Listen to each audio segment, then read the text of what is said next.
ఉంటున్నాం ప్రవ్వా. ఏ పాటి వారు నాయన, ఎన్నిక లేని వారు తండ్రి, అయినప్పటికీ కూడా నాయన ప్రభ మమ్మల్ని ఇంతగా బలపరిచినందుకు నీకు వందనాలు, స్తోత్రాలు బాబు. ఇదిగో నాయన మొదట మాటగా చెప్తున్నప్పుడు నాయన వారి నోటికి బోర మీరుండి ఆ వాక్యాన్ని మా హృదయంలో బలపరుచుకునేలాగా మీరే మాకు కృప చూపించమని నాయన, ఈ వాక్యం విషయంలో నాయన, ప్రార్థనల విషయాల్లో, పాటల విషయాల్లో నాయన ప్రభ చివరి వరకు కూడా మీరు మా కాపుదల దయచేయమని యేసు పరిశుద్ధ నామములో వేడుకొనుచున్నాం పరమ తండ్రి, ఆమేన్. ప్రియమైన సంఘమా, యేసుక్రీస్తు ప్రభువారు శిలువ మీద పలికినటువంటి 7 మాటలు అమరిక చాలా విశేషంగాను విచిత్రంగాను కూడా ఉంటాయి. దేని తర్వాత ఏది అనేది 4 సువార్తల్లో వ్యాపించాయి. ఒకచోటే 1, 2, 3, 4గా ఉండవు. 4 సువార్తల్లోనూ మొదటి మాట అక్కడ, రెండవ మాట ఇక్కడ, మూడవ మాట ఇక్కడ అన్నట్టుగా దేని తర్వాత ఏ మాట క్రీస్తు ప్రభువారు పలికారో ముందు రోజుల్లోనే పండితులు చక్కగా ఆరా తీసి ఇది క్రమ పద్ధతి, క్రీస్తు ప్రభువారు సరిగ్గా 7 మాటలు 7 విషయాల గురించి మాట్లాడటం వాళ్ళు గ్రహించి చక్కగా అనాది నుండి ఈ శిలువ ధ్యాన కూడికల్లో 7 మాటల్ని ధ్యానించడం మరి అలవాటుగా చేసుకున్నారు. అందులో మొదటి మాట, తండ్రి వీరు ఏమి చేస్తున్నారో వీరు ఎరుగరు కనుక వీరిని క్షమించు. మన జీవితాల్లో చాలాసార్లు మనలో మంచి అనేది కనిపిస్తుంది, అదేవిధంగా చెడు అనేటువంటిది కూడా కనిపిస్తుంది. కొన్ని సందర్భాల్లో కేవలం మంచిని మాత్రమే మన నుండి చూడగలరు, కొన్ని సందర్భాల్లో అయితే మనలో ఉన్న చెడు మాత్రమే కనిపిస్తూ ఉంటుంది అవతల వాళ్ళకి. ఇప్పుడు కయ్యను హేబేలు విషయం చూసినట్లయితే ఎవరు మంచివారు ఎవరు చెడ్డవారని మనకు ఒక అవగాహన ఉంటుంది. ఏమిటనంటే హేబేలు మంచివాడు, కయ్యను చెడ్డోడు. ఎందుకంటే సహోదరుణ్ణి చంపాడు, పగ తీర్చుకున్నాడు. అమాయకుడైనటువంటి హేబేలు మరణించాడు. ఇక్కడ యేసుక్రీస్తు ప్రభువారు అమాయకుడైనటువంటి, నిరపరాధి అయినటువంటి, నిర్దోషి అయినటువంటి ఆ వ్యక్తి శిలువ మీద చనిపోతూ ఉన్నాడు. మరి హేబేలుకును యేసుక్రీస్తుకు ఉన్న తేడా ఏమిటి అని చూసినట్లయితే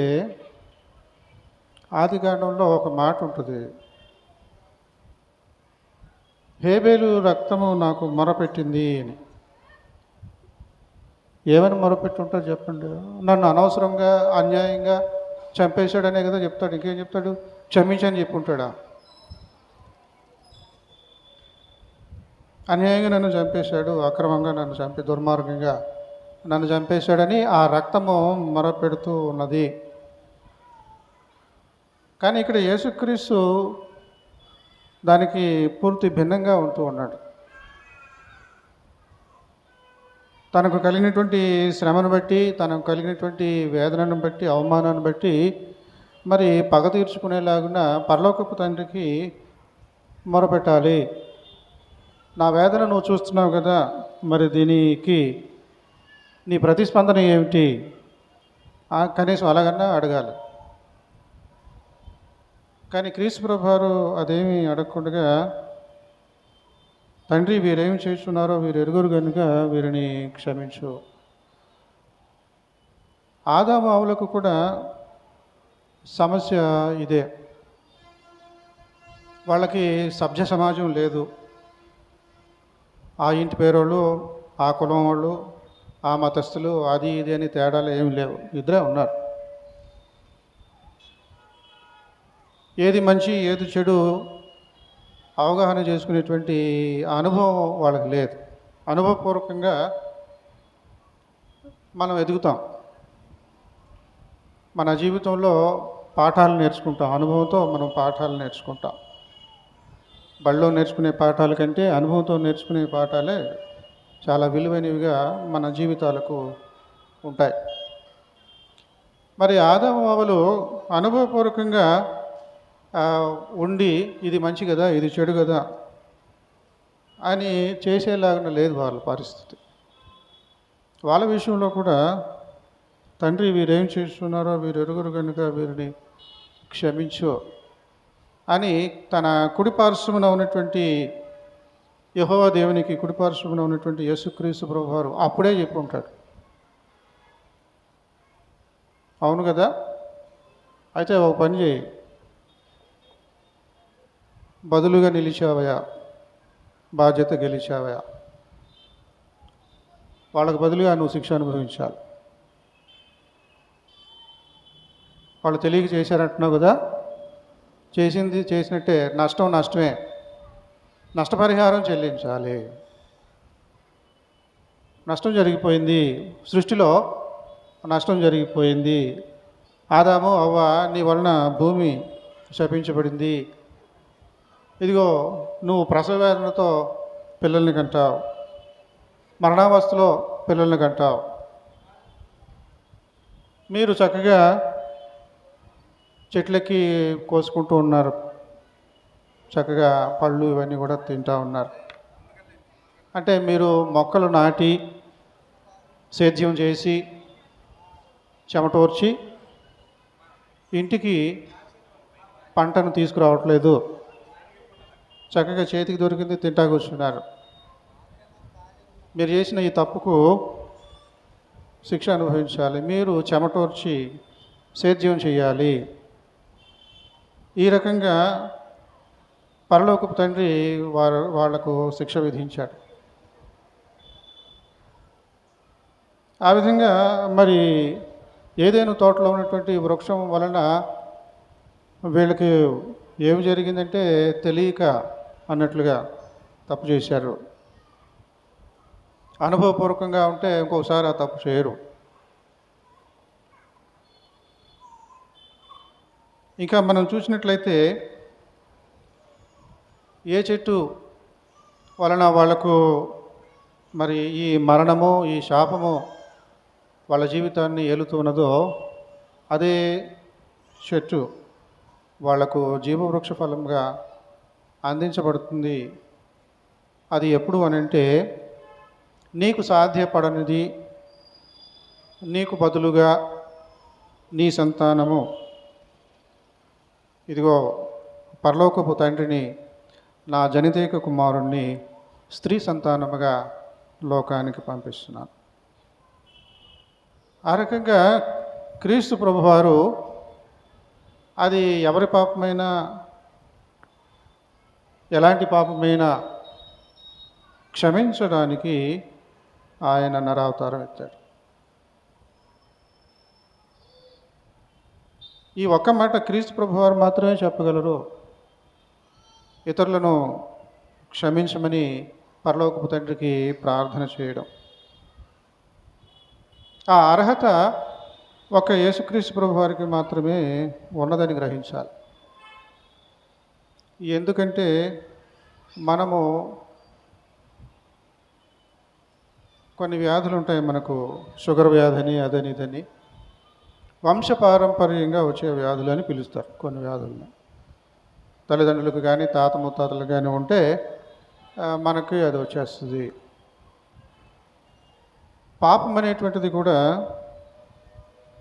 ఆదాము అవ్వల నుండి మనకు వంశానుగతంగా సంక్రమిస్తున్నటువంటి స్వాస్థ్యంగా వస్తున్నటువంటి విషయం.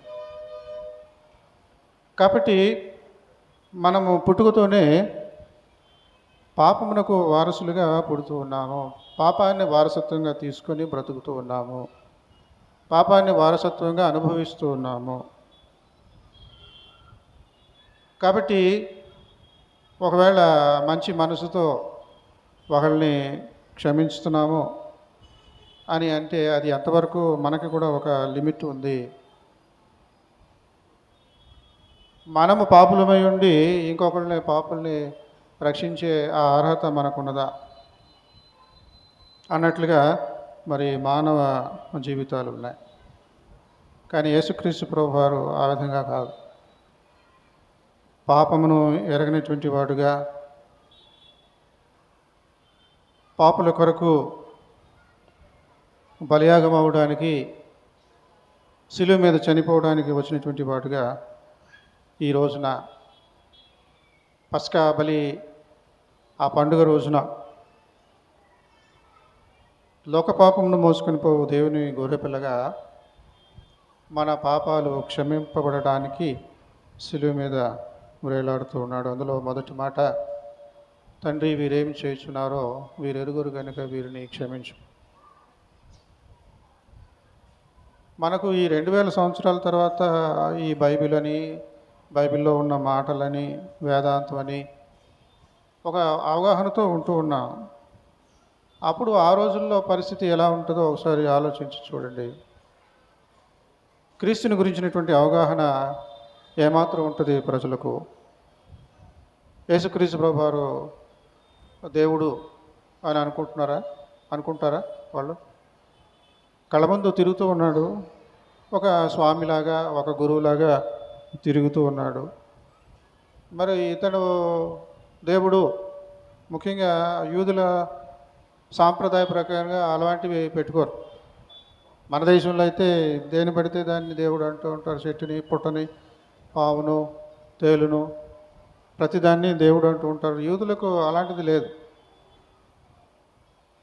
నిర్గుణ బ్రహ్మ. ఆ బ్రహ్మకు రూపం ఉండదు, గుణం ఉండదు. ఈ ఫలానా రంగు, రుచి, వాసన చెప్పలేము దేవుడికి. గాలి ఉంటుందే కానీ దానికి రంగు ఏంటి, రుచి ఏంటి, వాసన ఏంటి అన్నట్లుగా దేవదేవుడు కనిపించడు, వినిపించడు. కనుక ఆయనకు ఏ విధమైనటువంటి రూపాలను ఆపాదించకూడదు. అలాంటి స్థితిలో ఉన్నటువంటి వాళ్లకు యేసుక్రీస్తు ప్రభువారు వాళ్ళ మధ్య తిరుగుతూ ఉంటే యేసుక్రీస్తుని పట్టుకుని దేవుడని అర్థం చేసుకోగలరా యూదులు? మొట్టమొదట యూదుల కోసం ఆయన వచ్చి ఉన్నాడు.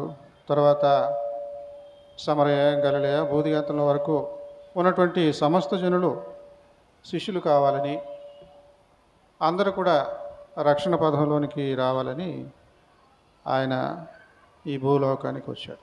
కాబట్టి ఈ రక్షణ ప్రణాళికలో భాగంగా దేవదేవునికి మన విషయమైనటువంటి క్షమాభిక్ష కోసం ప్రార్థిస్తూ ఉన్నాడు. తండ్రి వీరేమి చేస్తున్నారో వీరెరుగు కనుక వీరిని క్షమించు. ఆ క్షమాభిక్షను బట్టి మనకు ఒక గొప్ప నిరీక్షణ ఉంది. పాపులమైనటువంటి మనము చనిపోయినప్పటికీ మనకు గొప్ప నిరీక్షణ ఉన్నది. ఏమిటి? ఆయన నీతిని బట్టి మనము కూడా నీతిమంతులముగా తీర్చబడతాము. మన పక్షంగా ఆయన ఆ నీతిని నెరవేర్చాడు, నష్టపరిహారాన్ని చెల్లించాడు. కనుక మనము కష్టపడవలసినటువంటి పని లేదు, కేవలము ఇష్టపడినటువంటి వారంగా ఉండాలి. ఆ విధంగా యేసును ఇష్టపడి ఆయనను వెంబడించి యోహాను సువార్త 14వ అధ్యాయంలో చెప్పినట్లుగా, మీరు నా తండ్రి ఇంట అనేక నివాసములు కాదు, తండ్రిని నమ్ముతున్నారు కనుక నన్ను కూడా నమ్మండి.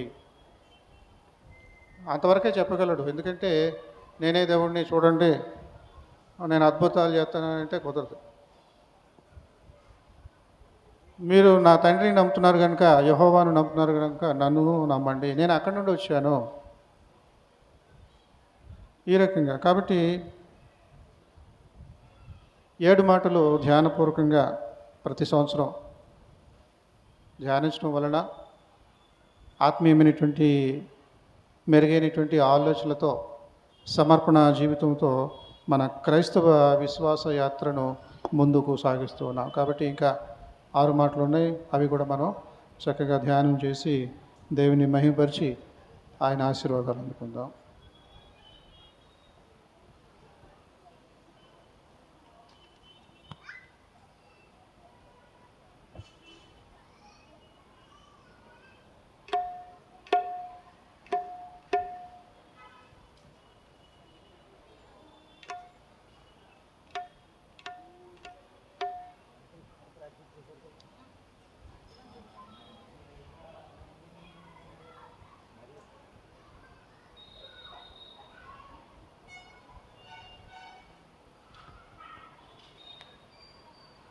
ప్రత్యేక పాట చిందాడ